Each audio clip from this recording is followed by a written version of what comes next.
नमस्कार दोस्तों, स्वागत है आपका BMJ एकेडमी में। दोस्तों, एंशिएंट हिस्ट्री के पिछले वीडियो में हमने गुप्तोत्तर काल के बंगाल के राजवंशों, पाल वंश तथा सेन वंश के बारे में सभी महत्वपूर्ण तथ्यों को देखा। आज के इस वीडियो में हम कश्मीर के राजवंशों के बारे में पढ़ेंगे। कलहन द्वारा रचित राजतरंगिणी पुस्तक से कश्मीर के हिंदू राजवंश के बारे में जानकारी मिलती है। कश्मीर पर शासन करने वाले शासक वंशों में कारकोट वंश, उत्पल वंश तथा लोहार वंश प्रमुख थे। तो आइए दोस्तों, इन तीनों राजवंशों के बारे में प्रमुख तथ्यों को देखते हैं। सबसे पहला है कारकोट वंश। 7वीं शताब्दी में दुर्लभ वर्धन ने कश्मीर में कारकोट वंश की स्थापना की। कारकोट वंश के अन्य शासकों में दुर्लभक, चंद्रपीड़, तारापीड़, ललितादित्य तथा जयापीड़ थे। दुर्लभ वर्धन के बाद दुर्लभक शासक बना और दुर्लभक के बाद उसका उत्तराधिकारी चंद्रापीड़ राजा बना। चंद्रापीड़ एक न्यायप्रिय शासक था तथा चंद्रापीड़ के बाद तारापीड़ शासक बना। तारापीड़ एक बहुत ही क्रूर शासक था। कलहन ने अपनी पुस्तक राजतरंगिणी में तारापीड़ की क्रूरता और निर्दयता का वर्णन किया है। कारकोट वंश का सबसे शक्तिशाली शासक ललितादित्य मुक्तापीड़ था। इसने कन्नौज के शासक यशोवर्मन को पराजित किया था। मुक्तापीड़ की सबसे बड़ी सफलता कन्नौज के शासक यशोवर्मन को पराजित करना ही माना जाता है। कारकोट वंश का अंतिम शासक जयापीड़ था, जिसका शासन 810 ईस्वी तक चला था। जयापीड़ की मृत्यु के बाद कारकोट वंश की समाप्ति हो गई और फिर कश्मीर में उत्पल वंश का शासन शुरू हुआ। 810 ईस्वी में जयापीड़ की मृत्यु के बाद कारकोट वंश का शासन समाप्त हो गया और फिर उत्पल वंश का शासन शुरू हुआ। अब आइए दोस्तों, उत्पल वंश से जुड़े प्रमुख तथ्यों को देखते हैं।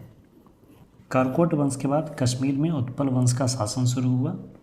कश्मीर में उत्पल वंश की स्थापना अवंती वर्मन ने 855 ईस्वी में की थी। अवंती वर्मन 855 से 883 ईस्वी तक शासक रहा। अवंती वर्मन ने कश्मीर में अवंती वर्मन नामक नगर की स्थापना की तथा इसने सिंचाई के प्रबंध के लिए नहरों का निर्माण भी करवाया था। 980 ईस्वी में उत्पल वंश में एक महिला शासिका सिंहासन पर बैठी, जिन्हें रानी दिद्दा कहा जाता था। 1003 ईस्वी में रानी दिद्दा की मृत्यु के बाद कश्मीर पर संग्राम राज ने लोहार वंश की स्थापना की। ये पॉइंट ध्यान रखिएगा कि कारकोट वंश के अंतिम शासक जयापीड़ की मृत्यु के बाद अवंती वर्मन ने उत्पल वंश की स्थापना की और उत्पल वंश के अंतिम शासिका रानी दिद्दा के मृत्यु के पश्चात संग्राम राज ने लोहार वंश की स्थापना की। अब आइए दोस्तों, लोहार वंश से जुड़े प्रमुख तथ्यों को देखते हैं। कश्मीर के राजवंशों का क्रम है कारकोट वंश, उसके बाद उत्पल वंश और फिर लोहार वंश। इन तीनों वंशों में सबसे प्रमुख वंश लोहार वंश था। लोहार वंश का प्रमुख शासक हर्ष था। लोहार वंश का शासक हर्ष विद्वान, कवि तथा कई भाषाओं का ज्ञाता था। हर्ष के ही दरबार में कलहन रहते थे, जिन्होंने राजतरंगिणी की रचना की थी, जिनकी पुस्तक से ही हमें कश्मीर का इतिहास और उसके राजवंशों की जानकारी मिलती है।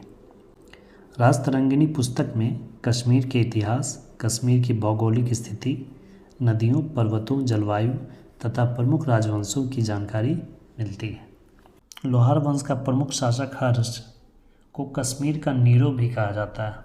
उसके शासनकाल में कश्मीर में भयानक अकाल पड़ा था। लोहार वंश का अंतिम शासक जय सिंह था, जो कि 1155 ईस्वी तक शासन किया। जय सिंह के ही शासनकाल में कलहन ने राजतरंगिणी की रचना की थी। राजतरंगिणी का विवरण जय सिंह के शासन के साथ ही समाप्त होता है। लोहार वंश के बाद कश्मीर में कुछ समय तक छोटे छोटे शासकों ने शासन किया। उसके बाद जब तुर्कों का आगमन हुआ 1339 ईस्वी में कश्मीर पर पूरी तरह से तुर्क शासकों का कब्जा हो गया। कश्मीर पर शासन करने वाले तुर्क शासकों में सर्वाधिक लोकप्रिय शासक जैन उल आबिदीन था, जिसे कि कश्मीर का अकबर कहा जाता है। यह पॉइंट काफ़ी इम्पोर्टेंट है, इसे ध्यान में रखिएगा। ये थे दोस्तों कश्मीर के राजवंशों से जुड़े कुछ महत्वपूर्ण तथ्य। एंशिएंट हिस्ट्री के अगले वीडियो से हम राजपूत काल के बारे में पढ़ना शुरू करेंगे। दोस्तों, वीडियो कैसी लगी अपना फीडबैक ज़रूर कमेंट किया करें वीडियो को अंत तक देखने के लिए धन्यवाद दोस्तों। मिलते हैं अगले वीडियो में इसके आगे के भाग के साथ। जय हिंद, वंदे मातरम।